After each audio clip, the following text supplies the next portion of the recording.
medium bristle. And she looked, she said, oh, Bobby, these are medium bristles right here. And when I looked over there, same problem.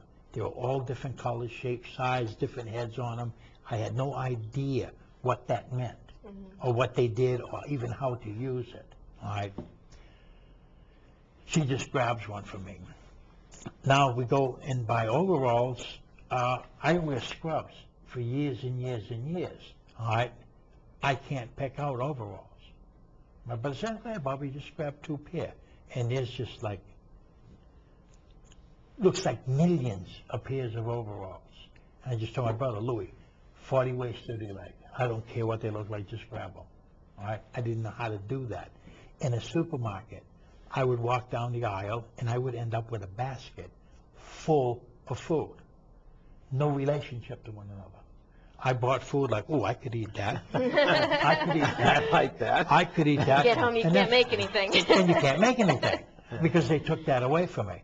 And then what was, it's kind of funny, thank God it was November, I would go outside and I would get a cold breeze between my legs. Oops, zipper. And I mean, you're like baby walking.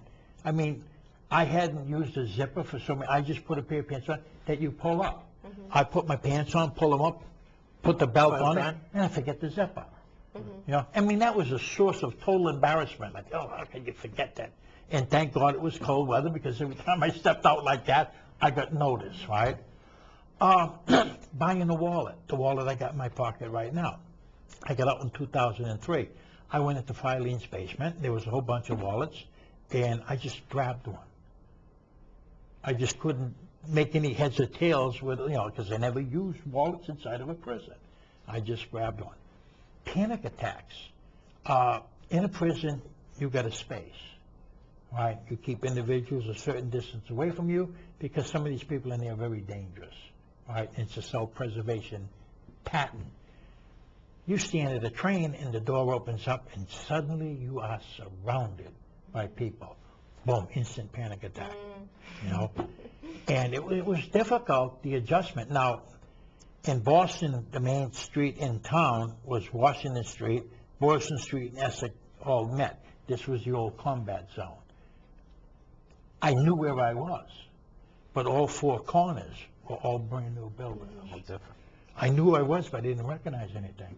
And it was like the entire world that I knew disappeared, And in a 10-year period, a section of Porter Square, I had escaped. 10 years later, I got out legitimately and went by the same area, and it wasn't the same.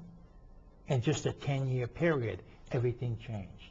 They took the elevator trains out of the city of Boston, and the whole city transformed. The Southeast Expressway, they tore it down and put up a green area. I mean, guys that are in jail just 5 years. When you come out, the world you knew is gone. Re-entry is of the utmost importance because, and then the Corey laws. I mean, I know how to rob banks. I know how to rob armored cars. Been there, done it. I have a bachelor's degree, majored in sociology. I'm a certified paralegal. I know how to keep your children out of jail. There's nothing your kid could tell me that I hadn't already run before. Now, the choice is, you're telling me I can't get involved with high-risk and susceptible individuals in society, which these individuals fall into that category. I can't work. Now, your choice is simple. What do you want me to do? Keep your children out of jail or rob your armored cars and banks? I am not going to be in the street and starve. And like a lot of these shelters, I mean, you go to some of these shelters in Boston, and all you can smell is urine and vomit. I mean, I'd rather sleep in a gutter than sleep in some of these places. And I wouldn't do either. And a lot of other people won't. And this is a problem, is, listen, there has to be a nexus between the job and the crime. Right. Granted, child molester cannot work in a daycare center, cannot drive a school bus. Bank robber can't be a clerk in a bank. I mean, this is obvious stuff, all right? But if there's no nexus between the crime and the job, I should not be barred from it. And the same thing with housing. What happens in the housing situation is they pass laws that if I am an ex-offender, particularly with drugs, I can't get public housing. Right. All right? And then what happens, see, when they changed the law, originally in Massachusetts, what happened is Department of Corrections released guys when they had an A and a B sentence. They went from one prison to the other prison. They served the A sentence, and in that prison let them go, not knowing that there was a B sentence. Same thing happened in the courts. I went into this court for a traffic violation. This court had a serious offense against me. This court let me go. All right? So what they did is they created the criminal offender record information. The only people that had access to it was law enforcement, prosecutor, probation, the courts, Department of Corrections. And the law strictly protected that information, that nobody other than them 5 groups could have access to this. And if you got access to it, it was a violation of law. Then this get tough on crime and all this other crap, they started putting everything in. In Massachusetts, they get over 1.5 million requests for Corey a year. I mean, it's just total insanity. All right.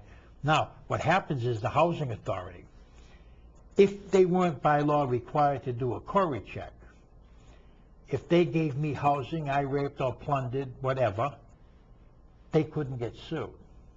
But because you were required by law to check out my Corey, all right, now if I rape, rob, or plunder because you gave me the housing, you can be sued. So their insurers told them, hey, this guy is coming out of an institution that got a 68% recidivism rate, the higher degree of probability he's going to reoffense, deny him housing. You know, and this catch-22, you put somebody on the street. I can't work. I can't get housing. And you're telling me what? Don't steal no more. Become a law-abiding, productive citizen. How the hell am I supposed to do that? And this is what the problem is the hard-nosed law and order was not about public safety, it was stupidity. That wasn't being smart on crime, that was being stupid on crime. What's smart on crime is when a guy makes an error and goes to prison. You help that individual to correct the ways that got him to making that error. And you help him when he gets into the street to becoming a law-abiding citizen. We have so much examples that demonstrate rehabilitation works. We had an educational program that for 3 years had a 0 recidivism rate. Right. These individuals that got these college degrees became law-abiding, productive citizens, paying taxes in the street. That's being smart on crime. Lock them up, throw away the key. Well, that's not reality. You're going to let them go eventually. Now, if you incapacitate this individual, you emasculate him, you degrade him, dehumanize him, make him a mental cripple that he can't function in society. I mean, if you go into prison and all the modern technology, it's like the cell phone. I mean, I had no idea what cell phones were. When I got out, I got one, you know, the prepaid ones, because I didn't know if I'd ever really need the thing. I can't live without it. But this is the problem, is guys are crippled inside, and then they come out into the street, and they can't be productive citizens. They can't assimilate back into society because society moved ahead of them, and they're incapable of catching up to it. And it's the responsibility, the law in Massachusetts mandates that the Commissioner of Corrections rehabilitate prisoners. If he did that, which is a threat to his job security, if he did that, the crime rate would go down. Mm-hmm. And you would be able to close prisons. The money that you save could now go to education and social programs that you keep robbing the money from them, excuse me. I mean, this solution. And the beauty is you got to read this book and see why this concept, prison, doesn't work, can never work.